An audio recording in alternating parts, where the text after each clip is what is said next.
After you've woven a required number of roses,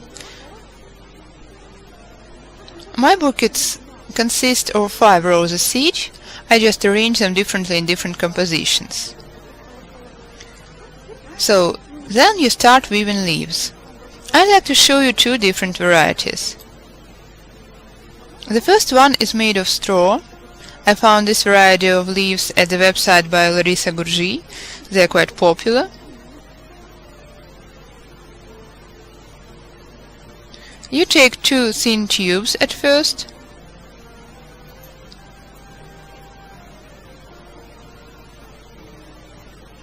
Place them crosswise like this, the upper one, then the right one and the right one again. You start weaving like a regular sharp-toother.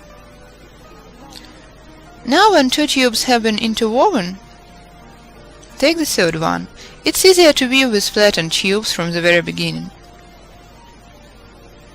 Place the tubes underneath and bend the tails, under one onto all.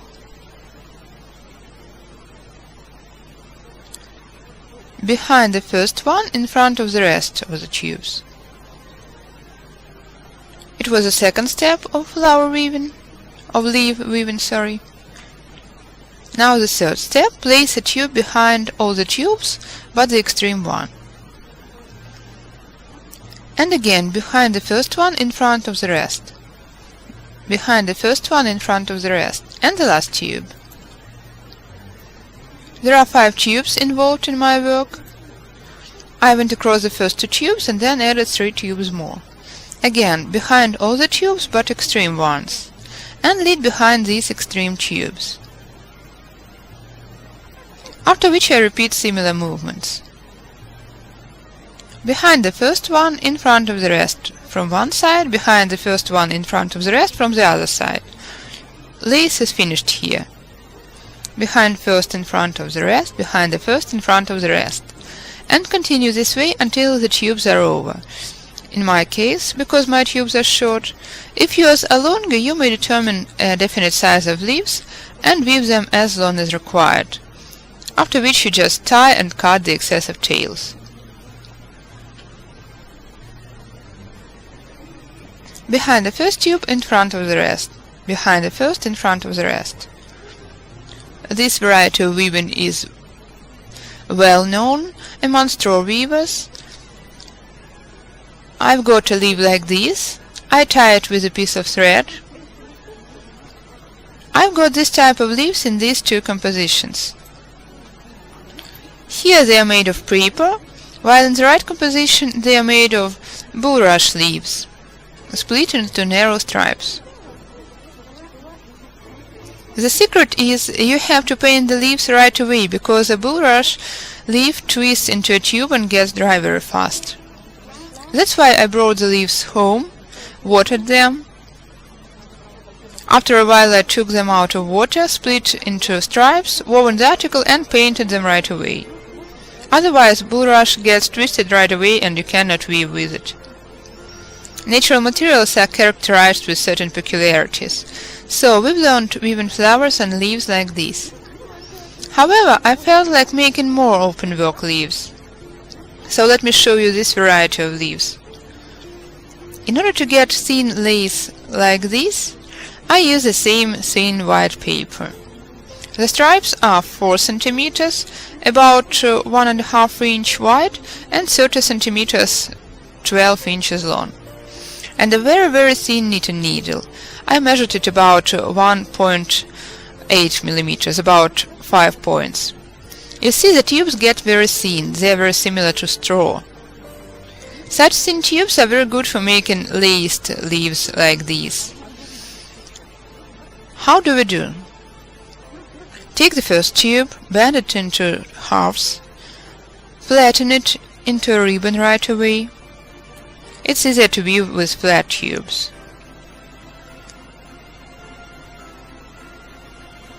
Place the first tube under one onto the second tube. Place the second tube in the opposite way. Well, it's not very easy to weave like this. You have to hold with your fingers at the early stage.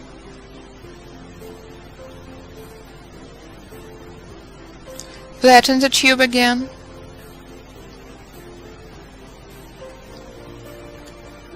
Look, I've placed the horizontal tubes in the following way. Onto the first vertical tube, under the second one. Here in the opposite way, under the first vertical, onto the second. I mean you alternate them in turns. And this way. If it is too hard for you to start weaving like this from the very beginning, you may glue the tubes.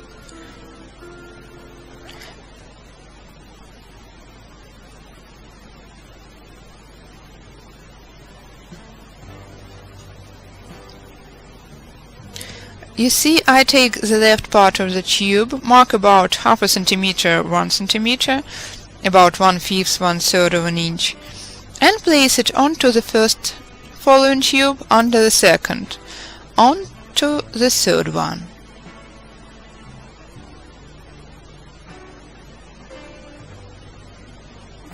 Now I hold the tube here with my fingers, indent about 1/4, 1/3 inch, place the tube onto the first one, under the second.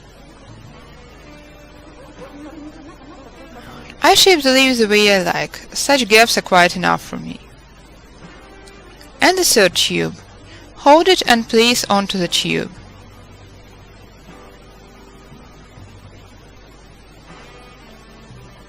Such width of a leaf is enough for me.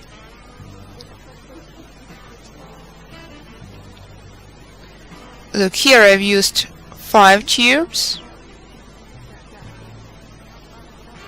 while in my leaf I'm using 4. If you'd like to get a leaf like this, you may involve 1 tube more.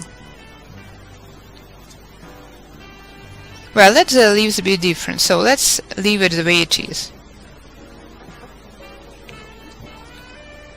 And take the extreme leaf, the extreme tube. There is a trick. To keep a leaf from shrinking, I roll the extreme tube like this twice. I leave it so far and pass on to the right half. Turn it around, this way it is more convenient. And repeat all the same actions for this half. Onto one tube, under the second. In order to get your lace smooth, you have to control it manually. Onto the first tube, under the second.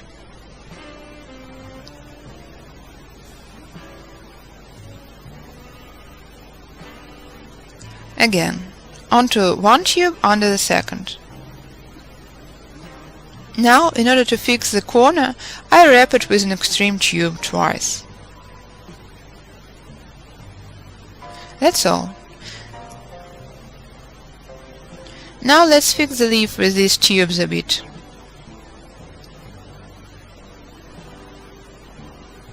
Look, onto one tube, under the second, onto the third one. Take the extreme tube again, lead it under one tube, onto the second this time. Interweave the tubes as if in printed cotton technique. We have to fix the tubes in order to keep them from sliding toward the center, but to hold them where they are supposed to be.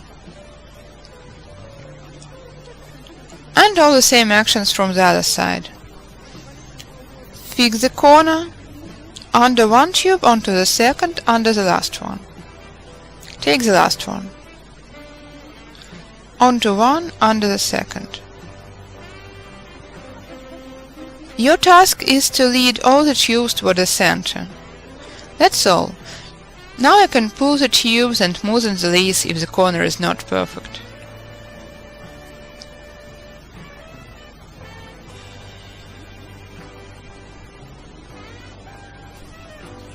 The only thing left is tying it with a piece of thread.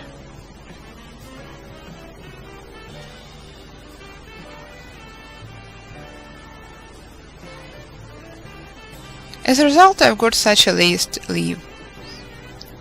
You may cut the excessive tail.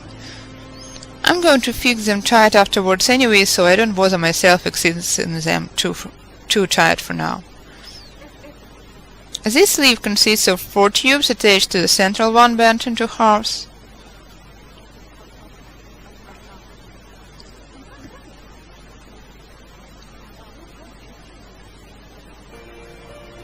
This one consists of 5 additional tubes and the central one. In total there are 6 tubes involved, while here there are 5 tubes used. I've got such leaves as a result. Here you can see them involved in the article. I've painted the ready tubes, the ready leaves. In one case I've used silver pearl paint, in the other one black metallic. So I've shown you how to make roses and 2 kinds of leaves. Now let's consider a stand. For making a stand I've used such a cardboard tube, fiberglass mesh used to be rolled around. I've got some left after renovation. This one is of a bit smaller diameter, it used to be inside of foil. I'm showing it just as an example, which you may use. In my case I'm using these ones left from fiberglass mesh. I've cut it, fired the edges,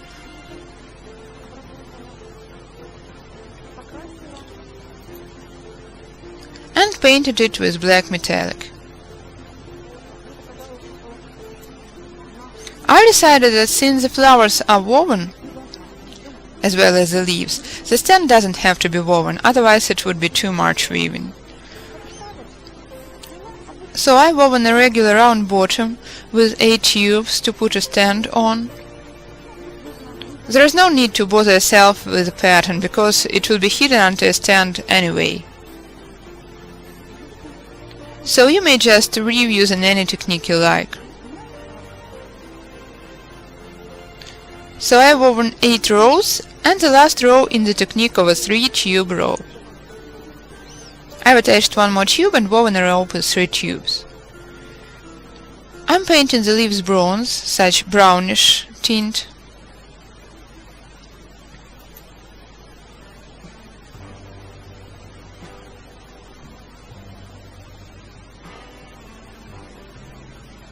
Cover it with paint thoroughly from both sides.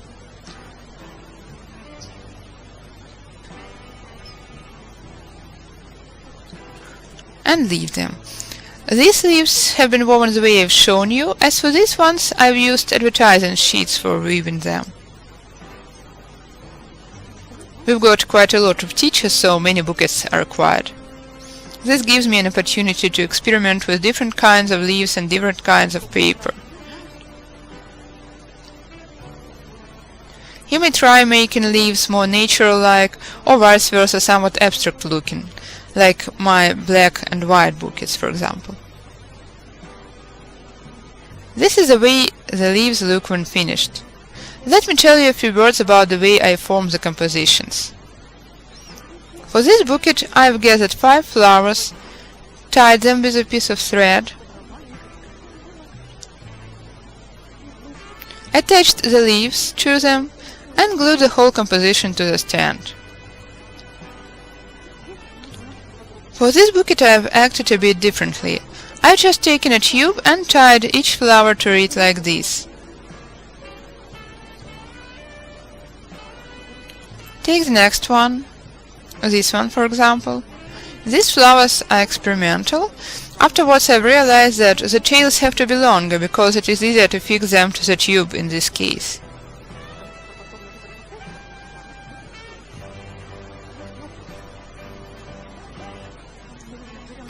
Take the next flower, and so on. In this case you get a vertical composition like this one. As well, I've used the following trick in order to fix the composition. I've just taken a few tubes, tied them to the composition, and then stuck both the very composition and the tubes to the stand with the help of a glue gun. As a result, the composition has come out rather stable. Otherwise it would get and wave about. In this case I've just glued the composition to the stand, in this one I've used the tubes. And one more possible variety. I've taken these leaves and tied the rows to each of them and arranged them fan-shaped. Here I've got 3 leaves. Well, you may attach additional leaves here like this. And put them into a stand as well. Well, actually it's up to you. You may make any composition you like depending on your imagination. Good luck to all of you. I believe this composition is good not only as a gift for Teacher's Day, but for any other holiday. Anybody presented with it is sure to like it. I wish you inexhaustible imagination and creativity inspiration. All the best!